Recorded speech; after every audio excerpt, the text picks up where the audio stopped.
गुरुजी, संत समाज तो पिछले चुनाव तक भाजपा के साथ और इस बार संत समाज भी बहुजन विकास आघाड़ी के साथ।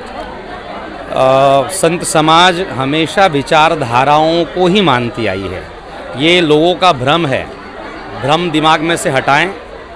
संत कभी किसी पार्टी का नहीं हो सकता। हमारा पक्ष सिर्फ धर्म और विचार पर लक्ष्य। तो जो व्यक्ति, हम व्यक्तिमत्व और व्यक्ति की विचारधारा का सम्मान करते आए हैं। हमें यहाँ भागवत प्रचार सेवा प्रतिष्ठान की सेवा करने वाले लोग दिखते हैं, सेवा कर करके कार्य करने वाले लोग दिखते हैं।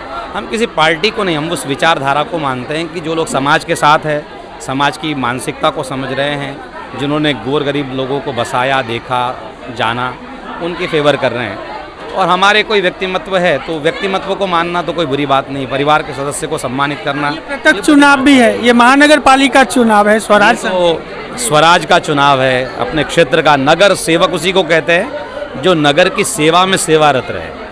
अब वो पार्टियां, हम क्या कहें, पार्टियां तो कभी वो दो पार्टी का उधर का कूद करके इधर आया है, दो उधर कूद के उधर गया है। तो हमको लगता है कि हमारी विचारधारा वाला जो व्यक्ति जहाँ खड़ा है, हमको उसको सपोर्ट करना चाहिए। जिस तरह से धनंजय झा को आज राय समाज और ये सारे समाज आपके तो अनुयायी है, हमेशा आपका पूजा कहिए या फिर कथा सुनने के लिए आते, आपको भगवान की तरह यहाँ पूजा जाता है। गुरुजी, एक सवाल पैदा होता है, सिर्फ धनंजय झा को ही क्यों?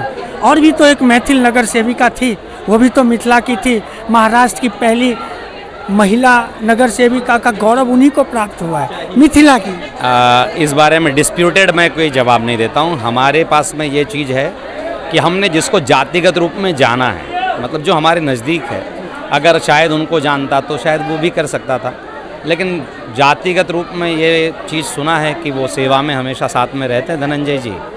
और पुतुल जी की हमारी व्यास मंच पे वो आ चुकी हैं, आती हैं, वे भी सम्मान करती हैं।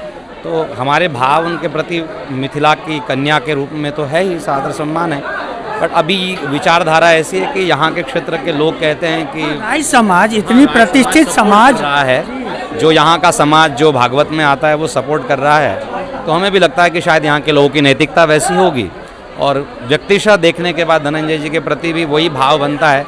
अभी तक उनके ऊपर कोई एलिगेशन नहीं है, अभी तक उनके ऊपर किसी प्रकार का दाग नहीं है, अभी तक उन्होंने राजनीतिक क्षेत्र में किसी प्रकार का कोई भ्रष्टाचार या ये वो ऐसा कुछ उनके नाम पर अभी तक नहीं है। और भगवान करे आगे भी नहीं हो। अगर नहीं होगे तो आगे उनका नाम ऊंचा चलेगा, और नहीं हुआ तो फिर अधोगति की अवस्था सबके लिए समान है। तो ये कहीं ना कहीं काम भी एक कारण रहा होगा। समाज, ये जो राय समाज है, विक्षुब्ध हो गए होंगे।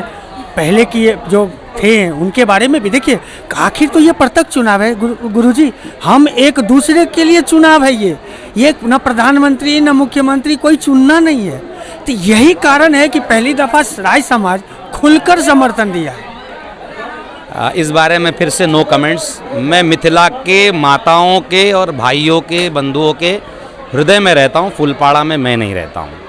तो विरार फुलपाड़ा के जो क्षेत्र की जनता, जिनके मन में दास को एक पुत्र के रूप में, भाई के रूप में, गुरु के रूप में देखते हैं, उनके मन में जो है वो हमारे मन में है। हम इसके बारे में कोई कमेंट नहीं देना चाहते कि उन्होंने क्या काम किया, नहीं किया।